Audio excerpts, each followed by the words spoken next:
Bismillahirrahmanirrahim. Alhamdulillah rabbil alamin wassalatu wassalamu ala asyrafil anbiya wal mursalin Sayyidina Maulana Muhammadin wa ala alihi wa sahbihi ajma'in. Qala al-musanniful imam Hujjatul Islam Abi Hamid Al-Ghazali rahimahullah wa nafa'ana bi'ulumih.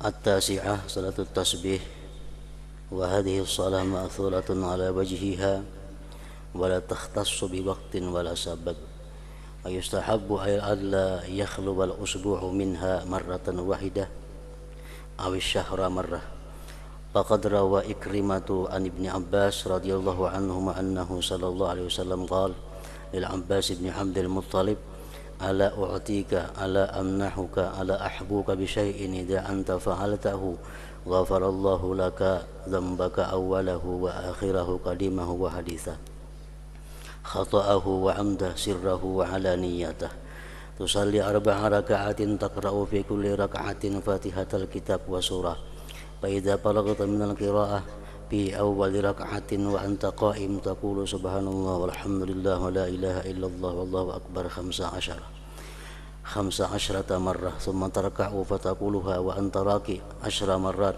ثم ترفع من الركوع فتقولها قائما 10 ثم تسجد فتقولها 10 ثم ترفع من السجود فتقولها جالسا 10 ثم تسجد فتقولها وأنت ساجد 10 ثم ترفع من السجود فتقولها 10 فذلك 75 في كل ركعة تفعل ذلك في 4 ركعات إن استطعت أن تصليها في كل يوم مرة فافعل فإن لم تفعل ففي كل جمعة مرة فإن لم تفعل ففي كل شهر مرة فإن لم تفعل ففي السنة مرة إلى آخره.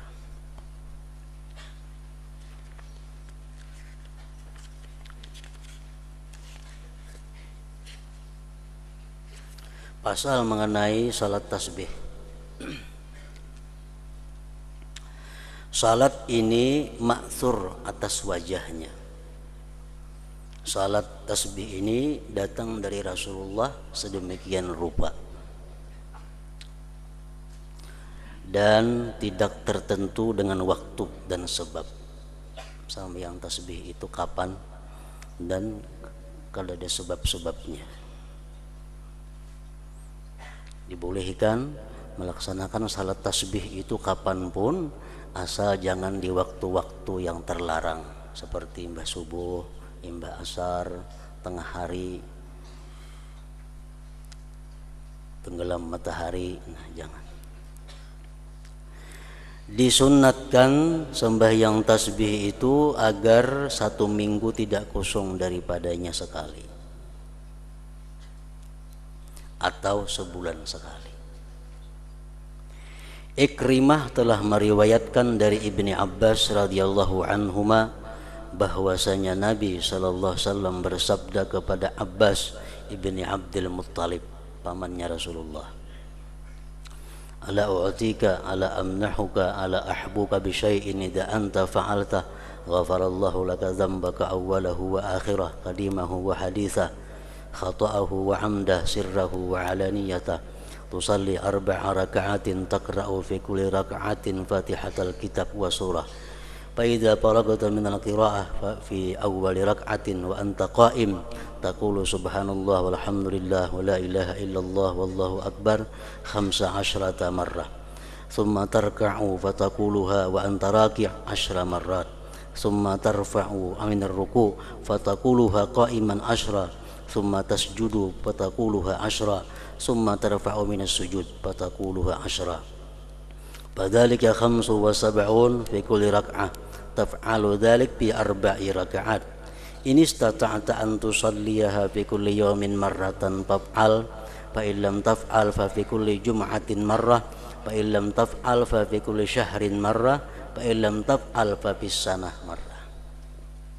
Artinya sabda Rasulullah kepada paman beliau Sayyidina Abbas,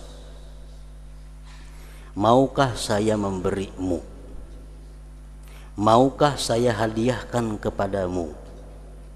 Maukah saya sampaikan kepadamu akan sesuatu yang apabila kamu kerjakan maka Allah akan mengampunimu, yakni dosamu yang terdahulu dan kemudian, yang lama dan yang baru, kekeliruan dan kesengajaan, rahasia dan terang-terangan, yaitu kamu salat 4 rakaat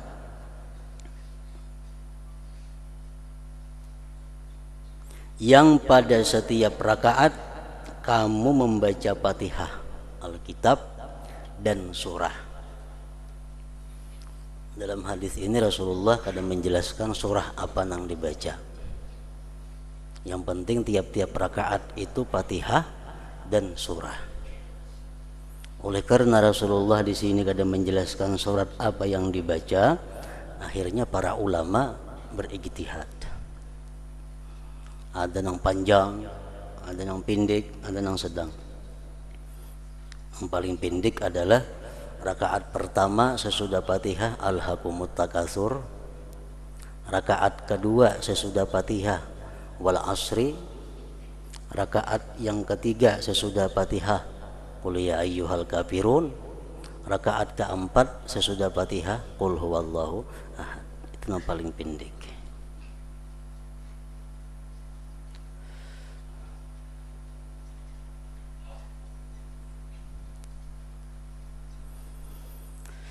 Jadi usalli salat tasbih 4 rakaatin sunnatan lillahi ta'ala. Aku sembahyang sunat tasbih 4 rakaat sunat karena Allah. Namun sekaligus 4 rakaat dan kada ada pakai tasahud kecuali tasahud akhir.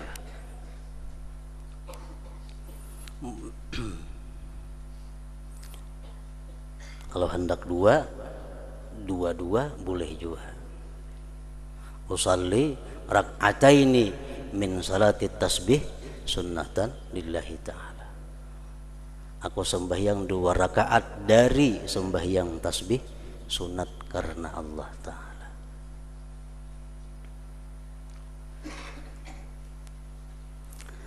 Apabila kamu telah selesai dari bacaan itu pada rakaat yang pertama, Fatihah sudah dibaca, Alhaakumut Takatsur sudah dibaca, dan kamu sedang berdiri, masih dalam keadaan berdiri, kamu ucapkan subhanallah walhamdulillah wa la ilaha illallah wallahu akbar 15 kali.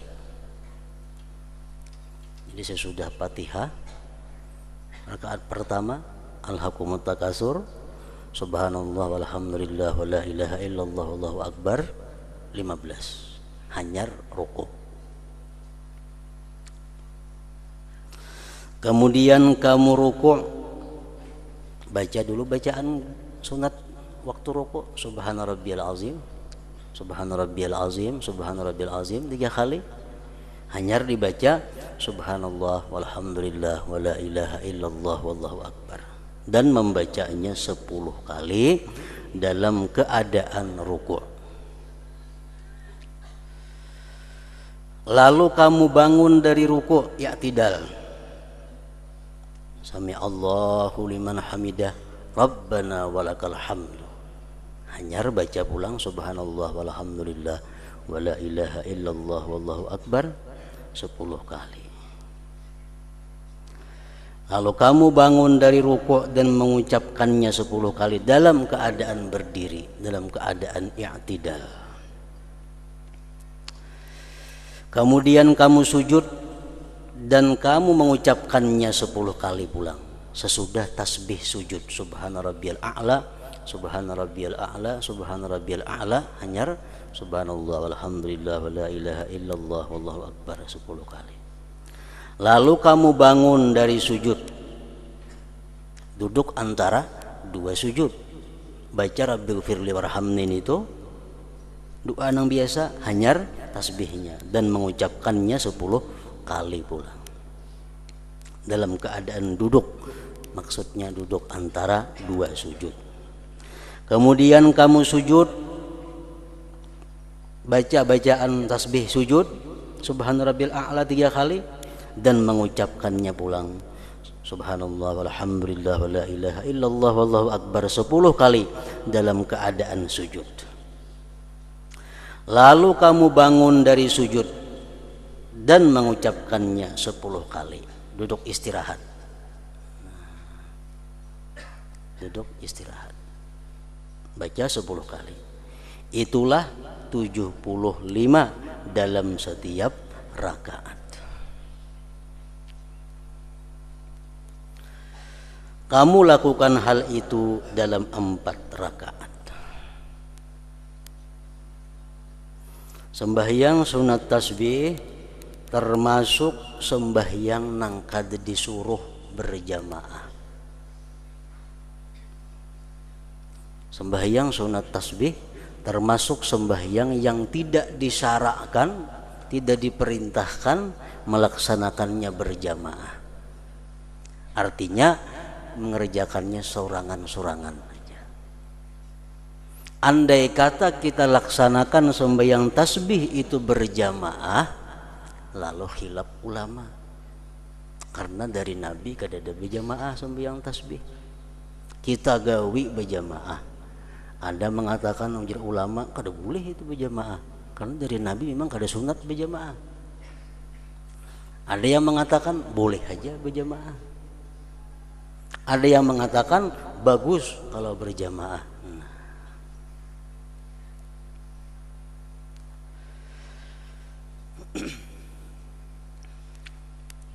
Nah, kemudian tasbih tadi andai kata kita lupa di dalam satu rukun. Umpamanya rukuk. Subhana rabbiyal azim, subhana rabbiyal azim, subhana rabbiyal Allahu akbar. Sami Allahu liman hamidah. Ya tidak. Tinggal tasbih nang 10 waktu rukuk. Sudah sami Allahu liman hamidah. Bebulik kita kada boleh. Tarusakan aja, tarusakan waktu i'tidal tetap baca nang biasa 10. Karena waktu sujud hanya dibayar. Jadi waktu sujudnya kena 20. Waktu sujud 20. Andai kata waktu sujud itu kita ketinggalan tasbih nang 10,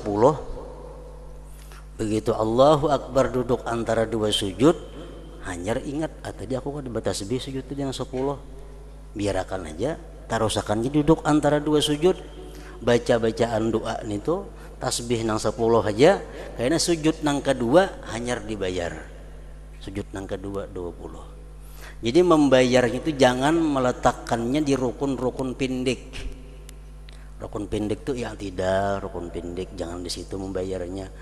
Duduk antara 2 sujud itu rukun pendek, jangan di situ membayarnya.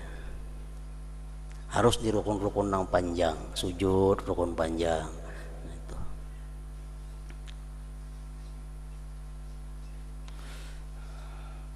Jadi andai kata kita berjamaah lawan imam, si imam nang kada ingat Subhana Rabbil A'la, Subhana Rabbil A'la, Subhana Rabbil Allahu Akbar. Bangkit si imam kada duduk antara 2 sujud. Kita di belakang, imam kada bertasbih nang 10 nih. Nah, kita mesti umpat juga bangkit, ikuti imam. Yang hendak membaca nang 10 itu umpat juga kita bangkit. Karena imam membayar di sujud nang kedua, kita umpat juga membayar di sujud nang kedua, menambal di sujud nang kedua itu.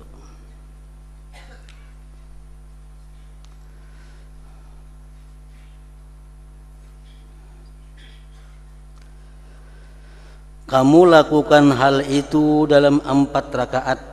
Jika kamu mampu melaksanakannya pada setiap hari, maka lakukanlah. Sembahyang sunat tasbih tadi mau kawat tiap hari bagus benar. Jika kamu tidak melakukannya setiap hari, maka setiap Jumat sekali. Yang paling baik waktunya antara zuhur asar hari Jumat. Kita misal hendak sembahyang tasbih seminggu sekali, hendaknya yang paling baik antara zuhur, antara Jumat lawan asar di situ mandak. Jika kamu tidak melakukannya seminggu sekali, maka pada setiap bulan sekali. Sebulan sekali. Sebulan sekali kada kawa jua, dan jika kamu tidak melakukannya maka setiap tahun sekali. Apabila tiap tahun tasarah aja, asal setahun sekali. Kita kebiasaan meletakkannya pada malam nisfu Sya'ban, itu hanya merupakan pemikiran dari para ulama, bukan ada ketentuan seperti itu.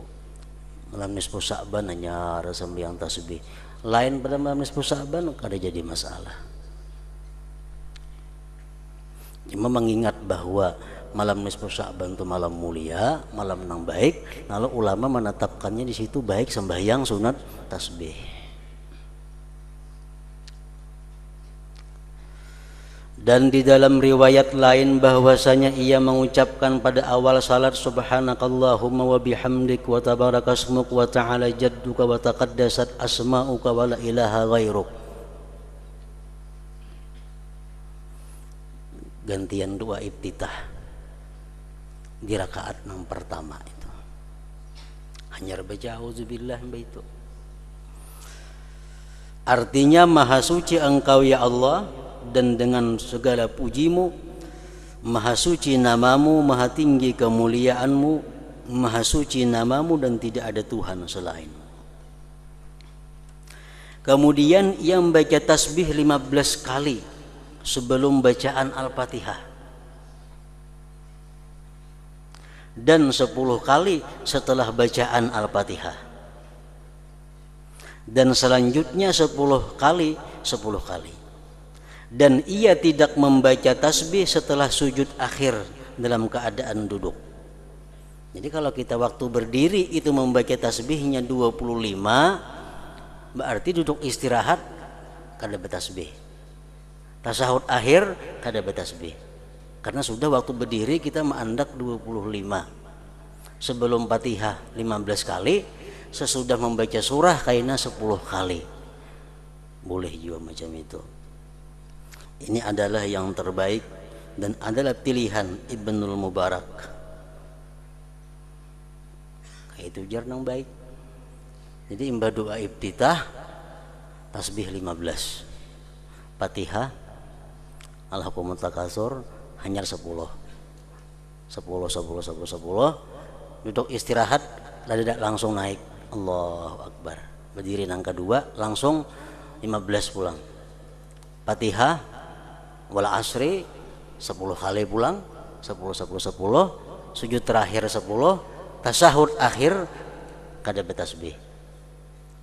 Menurut sebagian ulama ini lebih baik. Ada lagi pendapat ulama yang baik yang pertama itu berdiri 15, untuk istirahatnya ada 10, tasahud akhirnya 10, berdiri 15 saja. Itu nang baik ujar. Ada juga mengatakan ulama demikian. Napa baiknya? Supaya setiap rukun sembahyang tuh ada tasbihnya. Amun di berdiri salah sudah 25, tasahud akhir kena pernah kada ada tasbihnya.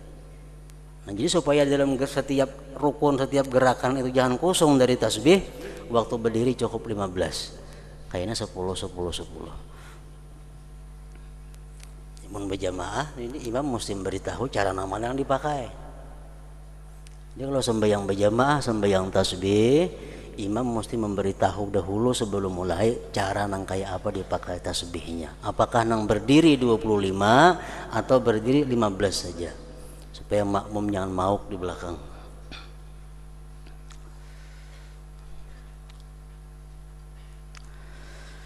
Jika ia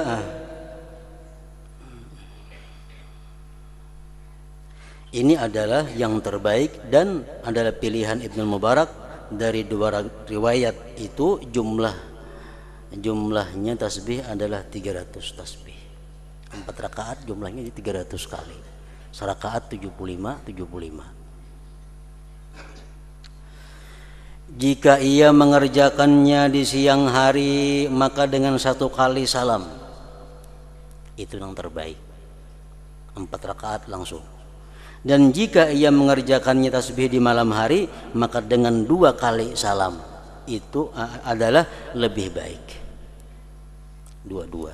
Usalli rak'ataini min salati tasbih sunnatan lillahi ta'ala.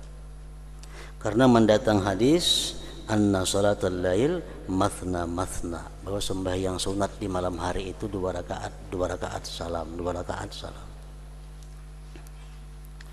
Artinya sesungguhnya salat malam itu 2 rakaat, 2 rakaat. Jika setelah membaca tasbih ia menambah ucapan la haula wala quwata illa billahil aliyyil azim, artinya tidak ada daya dan kekuatan kecuali dengan pertolongan Allah yang maha tinggi dan maha agung, maka itu baik. Subhanallah walhamdulillah wa la ilaha illallah wallahu akbar wa la haula wala quwata illa billahil aliyyil azim. Karena hal itu telah terdapat di dalam sebahagian riwayat.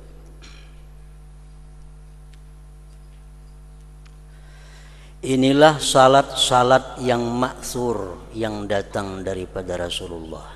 Sunat wudu, tahiyatul masjid, semalam dan seterusnya. Tidak sedikit pun dari salat ini disunatkan di dalam waktu-waktu yang makruh. Tidak sedikit pun dari salat-salat ini, tasbih contohnya tadi, salat hajat, salat istikharah, itu kada disunatkan di dalam waktu-waktu yang makruh, imbah asar, imbah subuh, jangan. Kecuali salat tahiyatul masjid. Nah, itu apabila aja boleh tahiyatul masjid itu. Imbah asar kah masuk masjid sembahyang tahiyatul masjid boleh. Imbah subuh masuk masjid sembahyang tahiyatul masjid boleh. Kalau imbah subuh sembahyang istikharah kada boleh. Artinya haram hukumnya dan kada sah sembahyangnya. Sembahyang hajat imbah sembahyang subuh kada boleh.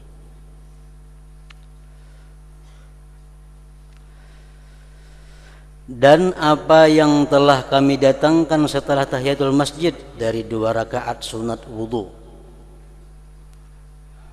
salat hendak bepergian, keluar dari rumah, istikharah, maka jangan dilakukan pada waktu-waktu makruh itu. Di sini Imam Ghazali, pengarang kitab ini, berlainan pendapat dengan kebanyakan ulama fikih. Ulama fikih mengatakan bahwa sunat wudu itu boleh dilakukan pada waktu makruh. Mbak Asar boleh sunat wudu. Tapi kalau Imam Ghazali mengatakan kada boleh. Imam Ghazali mengatakan kada boleh. Karena larangan itu muakkad, dikuatkan. Kada boleh sembahyang sunat imbah asar, imbah subuh, itu kuat larangannya. Sedangkan sebab-sebab ini lemah, maka tidak mencapai derajat gerhana. Nah, kalau gerhana matahari, ayo imbah asar kada apa-apa, karena ada sebab sebelumnya. Istisqa umpamanya, sembahyang minta hujan, dan tahiyatul masjid itu boleh apabila haja, karena ada sebab nang kuat nang membuat inya dibolehkan menggawi pada waktu-waktu makruh.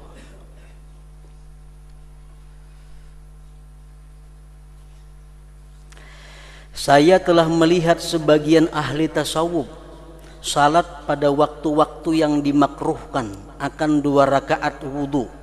Ujar Imam Ghazali, aku melihat orang-orang sufi sembahyang 2 rakaat sunat wudu di waktu makruh, Mbak Asar contohnya, dan itu di puncak kejauhan.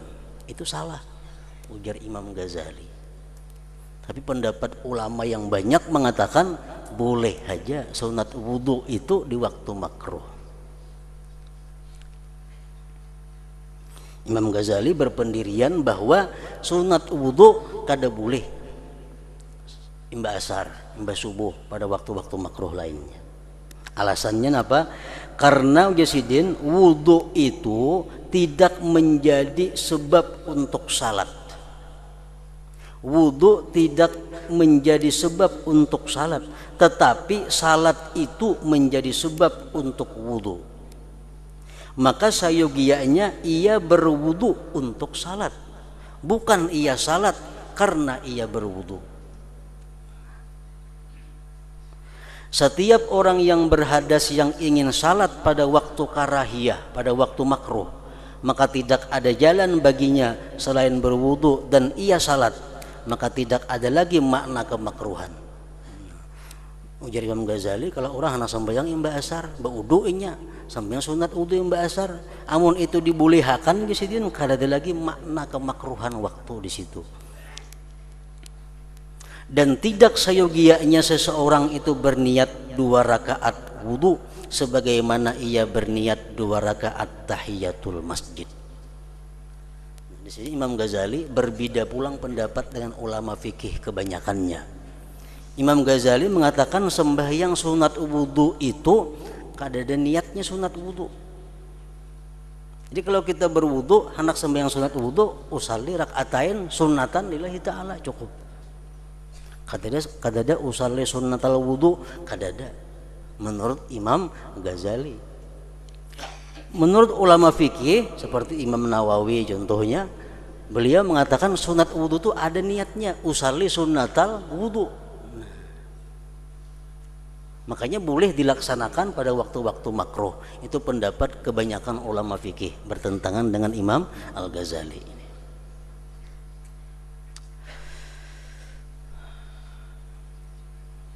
Dan tidak sayogianya seseorang itu berniat 2 rakaat wudu sebagaimana ia berniat 2 rakaat tahiyatul masjid. Ujar Imam Ghazali, kalau kita masuk masjid usalli tahiyatul masjid, itu tahiyatul masjid. Kalau wudu usalli sunatul wudu, itu kada ada.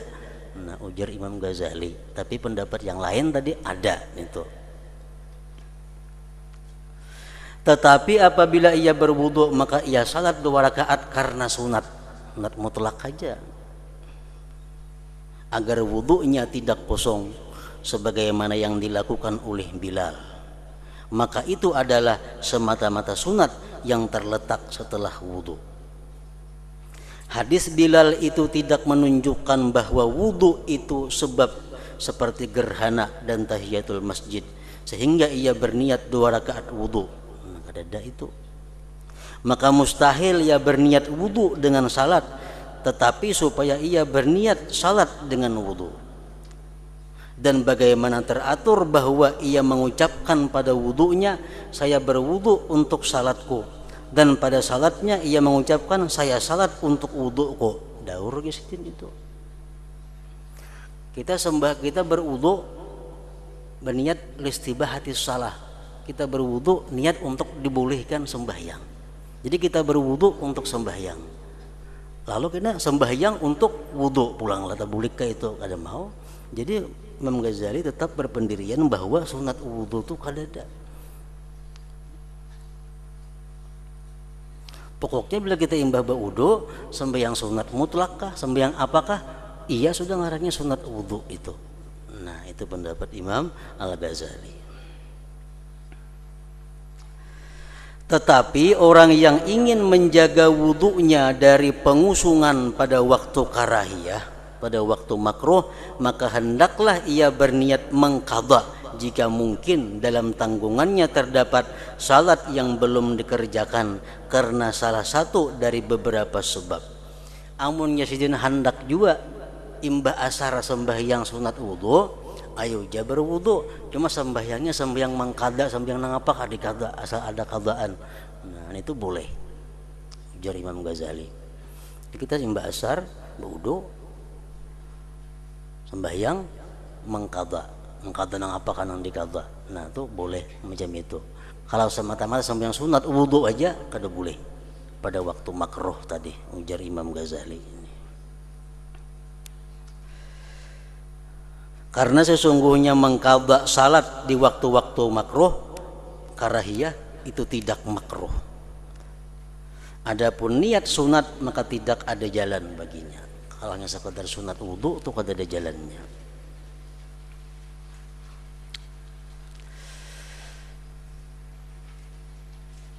Jadi kesimpulannya, sembahyang sunat wudu menurut ulama fikih itu ada dan niatnya ada. Usalli sunnatal wudu. Boleh dikerjakan pada waktu makruh. Ini pendapat yang kebanyakan ulama. Imam Ghazali berpendapat sunat wudu itu kadada. Pokoknya bila kita imbah wudu sampai yang sunat apapun, sunat wudu sudah ngarannya. Dan kada boleh sembahyang itu di waktu makruh kecuali mengqadha. Nah, itu ujar Imam Ghazali.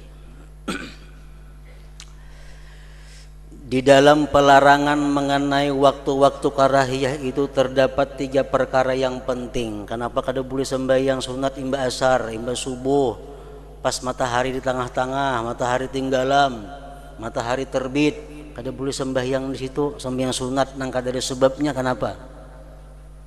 1. Menjaga diri daripada menyerupai para penyembah matahari. Menjaga diri daripada menyerupai para penyembah matahari. Orang penyembah matahari ini bila matahari terbit disembahnya, matahari tenggelam disembahnya pula. Nah, supaya kita jangan tak imbai lawan itu, jangan sembahyang di waktu itu.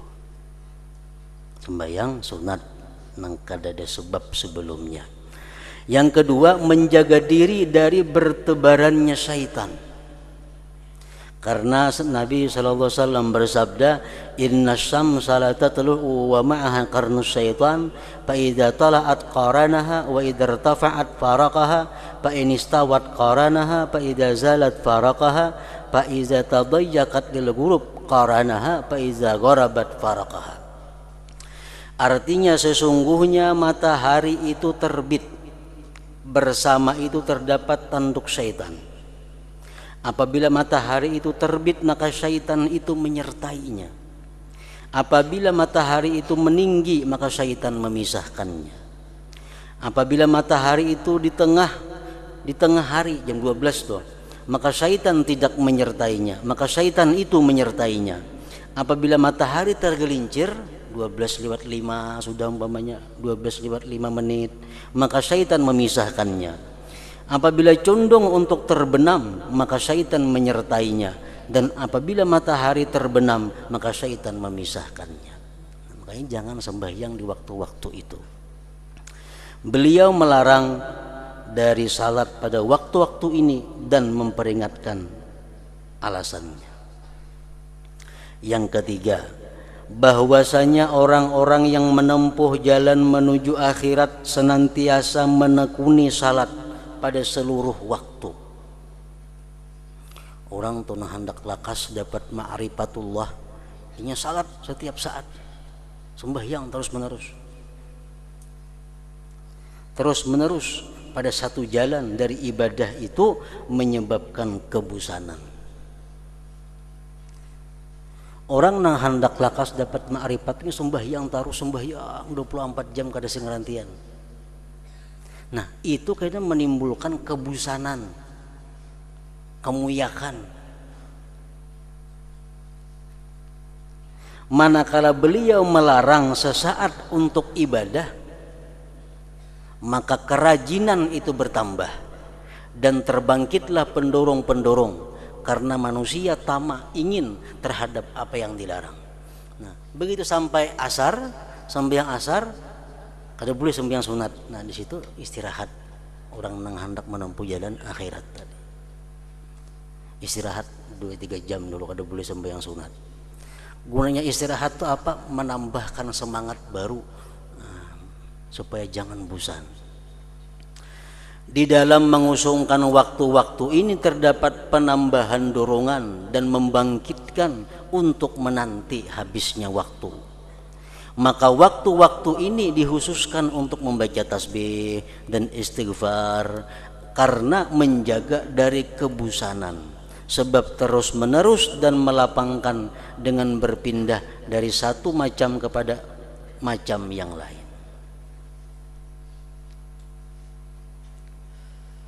Jadi mbak asar waktunya istighfar, waktunya membaca salawat, waktunya membaca tasbih, waktunya membaca kitab. Mbak asar jangan sembahyang, supaya ada iramanya di dalam beribadah, kada semacam terus menerus.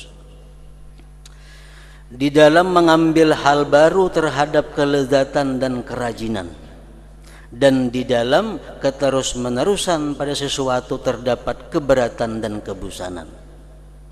Oleh karena itu salat tidak sujud semata, rukuk semata, dan tidak berdiri semata, tetapi ibadah-ibadah itu disusun dari amal-amal yang bermacam-macam dan zikir yang berbeda-beda. Sembahyang ada berdiri, ada ruku, ada sujud, ada duduk antara dua sujud, duduk tasyahud, supaya sembahyang itu orang jangan bosan.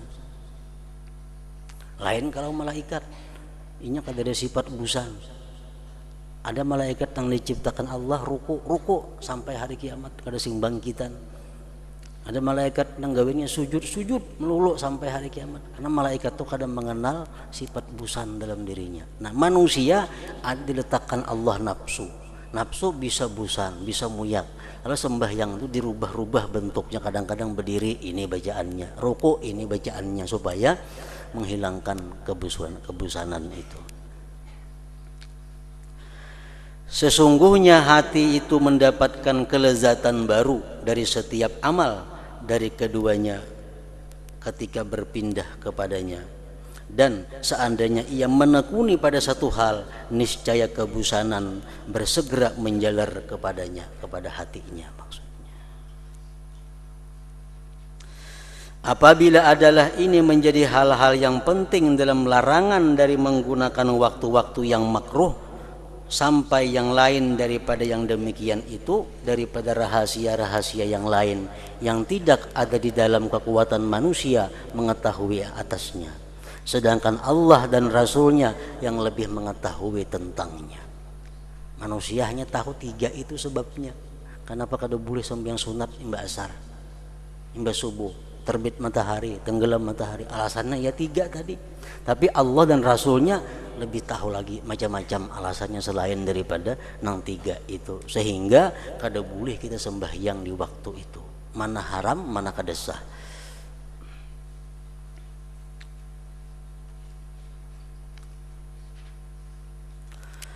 Kepentingan-kepentingan ini tidak ditinggalkan kecuali dengan sebab-sebab yang penting dalam syara. Sembahyang tuh ibadah yang sangat bagus, sembahyang. Amaliyah yang paling abdal, sembahyang. Nah, ibadah yang sangat abdal itu kada boleh manggawi imba asar, berarti ada yang penting benar di situ. Berarti ada masalah yang sangat berat. Sembahyang amal ibadah yang paling mulia tetap kada dibolehkan imba asar. Berarti waktu itu ada hikmah, ada rahasia yang hanya diketahui oleh Allah Subhanahu wa taala dan Rasulnya. Kepentingan-kepentingan ini tidak ditinggalkan kecuali dengan sebab-sebab yang penting dalam syara, seperti mengqadha salat-salat, namun mengqadha ayuha imba asar. Salat istisqa, gerhana, dan tahiyatul masjid itu kada jadi masalah. Adapun apa yang lemah daripadanya, sebab-sebab yang lemah, istikharah, sembahyang hajat, maka tidak sayogianya untuk menolak tujuan larangan ini. Inilah pendapat yang terkemuka menurut kami, wallahu a'lam.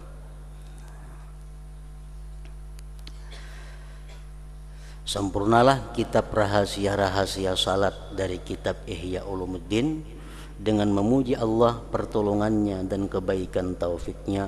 Walhamdulillah wahdah, wassalatu ala khairi khalqi Muhammadin wa ala alihi wa sahbihi wa sallim tasliman katsira. Nah, kita sambung insyaallah kena kitab mengenai adabul kasbi, kitab tentang tata cara aturan orang berusaha mencari rezeki Allah Subhanahu wa taala. Jadi sesudah sembahyang kita disuruh mencari rezeki. Fa iza qudiyatis shalah fantashiru fil ardh. Tuntung sudah sembahyang disuruh berusaha. Nah, kayak apa cara-cara berusaha supaya usaha itu mendapatkan rezeki yang halal, yang diberkati oleh Allah Subhanahu wa taala.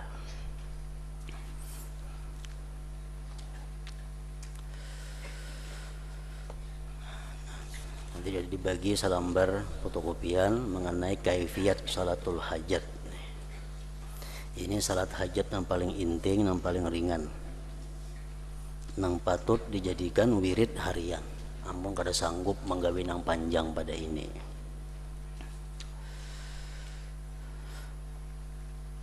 Kaifiyat salatul hajat. Qala Rasulullah sallallahu alaihi wasallam, man kanat lahu hajatun ila Allah fal yusbighil wudu'a wal yusalli rak'ataini yaqra'u bil ula bil Fatihah wa ayatil kursi wa bis tsaniyah bil Fatihah wa amanar rasul summa yatashahhadu wa yusallimu wa yad'u bihadzal du'a. Bersabda Rasulullah sallallahu alaihi wasallam, artinya barang siapa baginya hajat kepada Allah, siapa-siapa yang ada hajat kepada Allah, semua anak kita berhajat Allah Ta'ala. Setiap hari kita kada bisa lepas berhajatnya kita kepada Allah. Maka sempurnakan wudhu dulu. Jadi sembahyang hajat ini dilaksanakan mesti pemulaan. Ibaratnya kita banyak sembahyang witir, misalnya sembahyang macam-macam. Hajat dulu pemulaan. Kenapa? Karena dasarnya sembahyang hajat itu mesti berwudu dulu dengan wudu yang sempurna. Pengertian isbagul wudu, sempurna wudu itu artinya kita laksanakan nang sunat-sunat wudu. Di samping rukun, nang sunatnya pun digawi, nang makruhnya ditinggalkan. Itu wudu yang isbag, wudu yang sempurna. Kalau wudu bebarang haja, yang hajatnya jelas sudah diterima oleh Allah Subhanahu wa Ta'ala. Jadi wudu yang sempurna mulai membasuh tangan dulu 3 kali, Bismillahirrahmanirrahim, bersiwak, basuh tangan 3 kali, mengkukumur 3 kali, masukkan banyu ke dalam hidung 3 kali, hanyar seterusnya. Pokoknya nama sunat-sunat wudu digawi, nang makruh-makruhnya ditinggalkan. Itu ngarannya adalah menyempurnakan wudu. Dan salat 2 rakaat, membaca pada rakaat pertama suratul Fatihah dan ayat kursi, dan pada rakaat kedua suratul Fatihah dan amanar rasul sampai habis. Ada Bismillahirrahmanirrahim, kada langsung waladhdallin, amin. Allahu la ilaha illa huwal hayyul qayyum la ta'khudhuhu sinatun wa la naum. Yang kedua itu juga waladhdallin, amin, amanar rasul, seterusnya. Kemudian bertasyahud dan salam. Tentang salam artinya berdoa dengan ini doa. Allahumma ya mu'nisa kulli wahid wa ya sahiba kulli farid wa ya qariban ghaira ba'id wa ya syahidan ghaira ghaib wa ya ghaliban ghaira maghlub ya hayyu ya qayyum ya dzal jalali wal ikram ya badi'as samawati wal ard as'aluka bismikar rahmanir rahim al hayyul qayyum alladhi anat lahul wujuh wa khasha'at lahul aswad wa wajilatil qulub min khasyatih an tusalli ala Muhammad wa ala ali Muhammad wa an taf'ala bi. Nah, hanya hajat napa? Sambat ya hajat lagi. Bahasa Indonesia, bahasa kampung aja. Makin banyak hajat yang kita sambati, Allah makin ketuju. Allah makin senang. Makin banyak memberi pahala.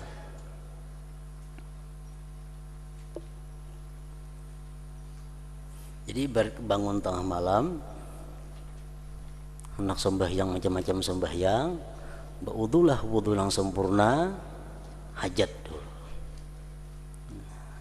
Hanya sambung sembahyang witir kah, sembahyang apa kata sarahnya. Niat salat hajat macam-macam niatnya, diambil salah satunya di sini, usalli li qada'il hajat rak'ataini sunnatan lillahi ta'ala. Aku sembahyang untuk ditunaikan hajat 2 rakaat sunat karena Allah. Aku sembahyang untuk ditunaikan hajat 2 rakaat sunat karena Allah Ta'ala. Yang kedua yang perlu sebelum doa baik dibaca dahulu Bismillahirrahmanirrahim. Alhamdulillahirabbil alamin. Allahumma salli ala sayyidina Muhammadin wa ala alihi wa sahbihi wa sallim. Hanyar Allahumma ya mu'nisa kulli wahid wa ya sahiba kulli farid. Penutup doa untuk menyambati hajat macam-macam sambati hajat, tutup dengan wa sallallahu ala sayyidina Muhammadin wa ala alihi wa sahbihi wa sallama walhamdulillahi rabbil alamin amin. Nah, itu menunjang jiwa untuk dikabulkannya hajat tadi.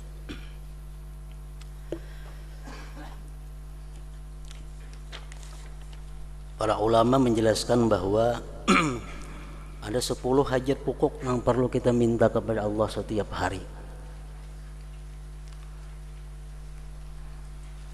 10 pokok ini sangat kita perlukan. Jadi sembahyang hajatnya semacam amaliyah rutin tiap hari.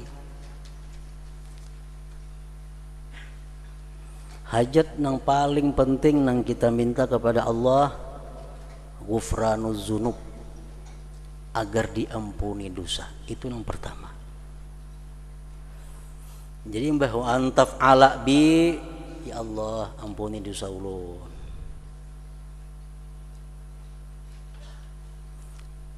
Boleh ditambah lagi orang tua ulun, siapa-siapa kata tambah situ terserah aja. Yang kedua yang kita minta kepada Allah, ilman nafi'ah, ilmu yang bermanfaat. Ilmu yang bermanfaat. Ya Allah, berilah hamba-Mu ini ilmu yang bermanfaat. Yang ketiga yang perlu diminta, amalan mutaqabbala, amal diterima. Ya Allah, terimalah ibadah-ibadah yang hamba lakukan.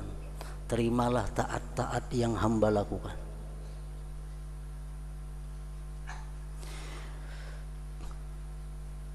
Yang keempat, rizqan wasi'an halalan thayyiba. Ya Allah, berilah hamba rezeki yang luas, yang halal lagi baik. Berilah hamba rezeki yang luas, lagi halal, lagi baik.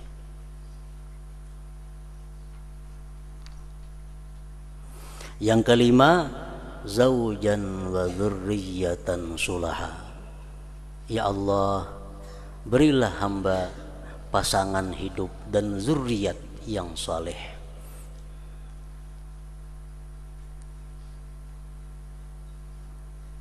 Itu yang belum berbini, belum beranakan, yang sudah, jadikanlah pasangan hamba dan zuriat hamba orang-orang yang saleh. Nang sudah berisian itu, nang belum beri, nang sudah jadikan. Yang keenam, minta kepada Allah an-nasru alal a'da. Ya Allah, tolonglah hamba menghadapi musuh. Tolonglah hamba-Mu menghadapi musuh-musuh hamba.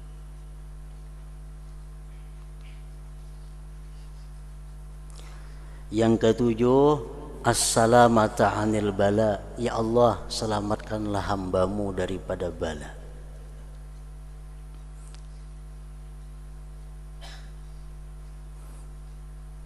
Bala itu, hakikat bala adalah tiap-tiap sesuatu yang membuat murka Allah, itu bala.